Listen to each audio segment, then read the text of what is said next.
Hey guys, what's up? It's Mike Chen. Welcome to my kitchen. And today we are making one of my favorite soups growing up. Now, I grew up in a Chinese restaurant, more specifically a Chinese restaurant that sold westernized Chinese food. It was a buffet. So I grew up eating this stuff. My parents, one of the things they would always tell me not to eat are things like General Tso's chicken, crab and goon, things that are really deep fried. But some of the things they did tell me to eat more of, besides the veggies of course, is stuff like the suan la tang, or the hot and sour soup, and that's what we're gonna make today. Now, what makes this soup unique is that the heat is actually coming from white pepper. Now, in Chinese cooking, we use a lot of white pepper, especially in soups. So this soup is gonna be peppery, it's hot, it's spicy, it's sour, hence hot and sour soup, and it's gonna be full of umami flavor. And this is how it's done. You're gonna need 8 cups of chicken broth, or if you're a vegetarian, you can use vegetable broth as well. 1 scallion. We need a couple of eggs. And we're gonna need a teaspoon of grated ginger. We're gonna make a spice bag of 6 to 10 chilies. I'm actually gonna utilize actual dried chilies. This is something that's typically not done in traditional way of making hot and sour soup, but I like mine with a little more, you know what I'm saying? A little more punch in my face. So I'm gonna add the chilies for additional bite. 4 to 5 cloves of garlic, a tablespoon of Sichuan peppercorn, and that's all gonna go inside a little spice bag that we're gonna put into the broth. I got about 3 ounces of bamboo shoots. Now, this is something not every single person likes because the bamboo does give off a slight funkiness, but I live by a motto. If it's good enough for the panda, it's good enough for me. We need some soy sauce, some Chinese black vinegar, white pepper, of course, sesame oil, cornstarch, very important, some sugar, cooking wine. We have 6 ounces of lean pork meat, which is from the loin. I got 5 ounces of firm tofu, about 12 pieces of dried lily. Now, this is an ingredient that I don't think I've ever introduced in any cooking video before, but this is something that is traditionally found in hot and sour soup, and that's why I'm gonna add it. I got some wood ear and dry shiitake mushrooms. Now, the thing about this soup is that the ingredients I have here are the traditional ingredients, but if there's something you like or you don't like, let's say you can't eat meat, you don't want the pork, that's okay. If you can't find the dry lilies somewhere, that's all right. But a couple of ingredients I really do think is pretty necessary in this, besides all the sauces and spices, is the shiitake mushrooms. I think that goes so well with this dish. Also the tofu, I think that goes so well with the dish. So try to get those if you can't get anything else. And also, some of you might not have Chinese black vinegar. You can substitute it with white vinegar. You just have to use less of it and just go by taste, because that's gonna be way more acidic and sour than Chinese black vinegar. But the ingredients you really can't do without is the white pepper. You gotta have cornstarch. And this is probably the recipe that I utilize the most ingredients so far in all of my cooking videos, but it's really not hard to put these together because they're all just essentially going inside a broth. So here's what we're gonna do. First thing we need to do is rehydrate the mushrooms, the wood ear, and the lily. So boil some water, hot water, put all this in hot water and let it soak for about half an hour. And while we're waiting for our ingredients to soak, we're gonna just cut off our pork and our tofu into thin little strips.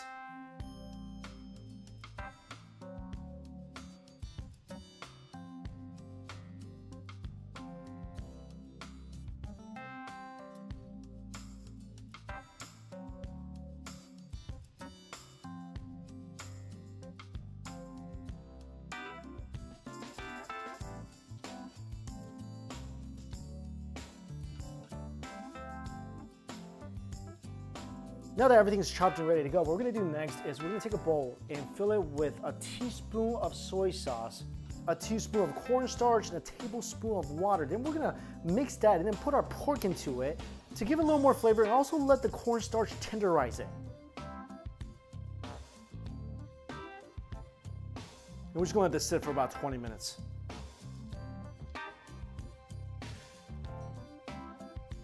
All right. Everything feels nice and soggy. Only time ever that's a good thing. Ooh. Oh, the mushrooms smell so good. I want to eat this right now. Now we gotta chop this up. I'm using about 4 ounces of muar, the fungus mushrooms. I'm using about a dozen medium-sized shiitake mushrooms, and like I said, about 12 or 13 lilies. And the dry lilies are a little unique to prepare. They all have a little stem, you can feel it. Just run your finger, there's a little hard stem right here. So what we're gonna do is just cut off the stem And we're gonna pull this, separate it, like a couple times. And this is what we're gonna put into the soup. You can do what you want. If you don't want the lilies, don't need to use the lilies. You don't like the bamboo, don't need the bamboo. You like more fun? Use more fun guy. Whatever you want to do. So basically the theme of this recipe is chop it into thin strips. And I do recommend that while we're doing this, you are already boiling your chicken broth and putting your seasoning into the bag and letting that simmer in the soup because it's got to simmer for about 20 minutes. Now let's put this all together. So to start, 8 cups of chicken broth. But don't pour it all out because we're gonna measure 4 tablespoons of chicken broth and just set it aside in a bowl. We're gonna use it later. Put in the entire scallion sauce bag and bring it to a boil. Once your broth is boiling, put it on low heat and simmer for 20 minutes. And while we're doing this, take your bamboo and just blanch it really quickly with hot water so it gets rid of any of the funkiness. There's a little bit of funk in the bamboo, so that's gonna get rid of it. 20 minutes up, take out the spice bag and the scallion. If you don't have this bag, it's okay. You can just put the ingredients right in and just fish it out later. Bring this to a boil and we're gonna add in our pork. We're just gonna cook this for half a minute. And this is when you see the little scums on the surface, just go ahead and scoop that out because that's not good. All right, when that boils, heat back to low. And we're gonna add in our teaspoon of ginger. After that, the rest of our ingredients go in. Add in our bamboo shoots, mushrooms, wood ear, all the veggies that you're using. Now we're gonna season our soup. Teaspoon of sugar. And this is where it's gonna vary a little bit. If you want a less peppery soup, you can have it and just add 1 teaspoon of white pepper. I like mine extremely peppery, so I'm adding 2. I'm gonna add 3. I love mine really, really peppery. 1/4 cup of Chinese vinegar. And then soy sauce, I'm gonna do 2 tablespoons of light soy sauce and then 2 tablespoons of dark soy sauce. And the dark soy sauce, what that's gonna do, is gonna darken the soup up and it's gonna make it look more like the hot and sour soup you see in restaurants. And I'm gonna add just 1/4 teaspoon of salt. Again, we're at a point where you can season the soup as salty, as sour, whatever you want, so go by your taste. You don't need to do this. You can wait till everything's done and then taste it and add more or less vinegar or salt based on what you want. But for me, I like it really sour, I like it really spicy, and I want it very flavorful. Again, low heat, and we're gonna let that cook for 10 minutes. Ooh, hello. Baby, you smell good. Oh, that's a compliment you should only be giving food and people you're familiar with. I'm just gonna add just a couple teaspoons of Chinese cooking wine, just for some added deeper flavor. Now remember the 4 tablespoons of stock we put aside? We're gonna add to it 4 tablespoons of cornstarch. And this is gonna be really hard to mix. And this is gonna be like mixing mud, but you gotta do it. There we go. Now we're gonna add our cornstarch. Make sure your soup is bubbling. I'm just gonna twirl the soup in one direction and slowly add in my cornstarch.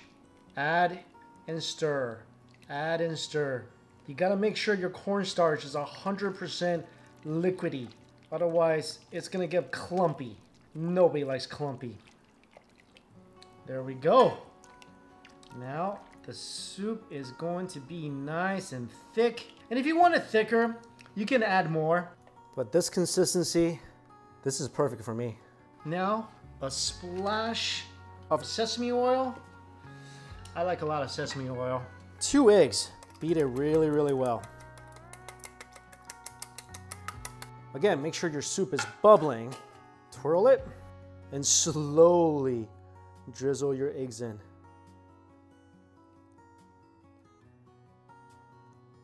And we're adding that at the end because we don't want it to burn off. And this soup is done. Hot and sour soup is finished. Restaurant quality in your home. Oh, loaded with pork and mushrooms and wood ear, bamboo, tofu. Oh my gosh. This reminds me of my childhood. Throw in a little bit of greens. Oh yeah. Hello. Now keep in mind, my recipe is for a slightly sourer hot and sour soup. If you want it less sour, you can add less vinegar. I also like my hot and sour soup a little nummy, which is why I added a peppercorn in the beginning. If you don't know, hot and sour soup is from the province of Sichuan. Logically, it should be a little nummy. And also, there's different variations of this soup in China, and the variation that made it to my town of Xi'an is called hu la tang. It's sour, it's spicy, and it's thick. It's like almost slimy. It's like someone cooked a ghost. But guys, absolutely delicious. Oh my God, so delicious recipe. I remember when I was living in China, every morning, I'll pass by this hot and sour soup stall. And we call it hu la tang. So it's called peppery, spicy soup. And there's these guys, they start making it at like 3, 4 in the morning. It's a big cauldron of soup with like meatballs inside. And you buy a big bowl, you dump a bunch of chili, you dump a bunch of vinegar in there. They also give you a pita to like break apart and soak up all that great broth. And I will eat that, no fail, every single morning. About this big of a bowl, 2 bowls, every single morning. If you want a good hot and sour soup like the one you'll find in a restaurant, right here, baby. Right here. I got you. I got you. This is amazing. Trust me, with a little bit of my hot oil, give you 2 types of burn, a peppery burn and a slap in your face, the good kind type of burn. I wish it was snowing outside. Nothing better than a piping hot bowl of this and walk outside in a snowstorm and feel absolutely cozy. Try this recipe. You're gonna love it. As always, all the ingredients listed down below for you guys. Thank you all so much for watching. Until we cook again, I'll see you later.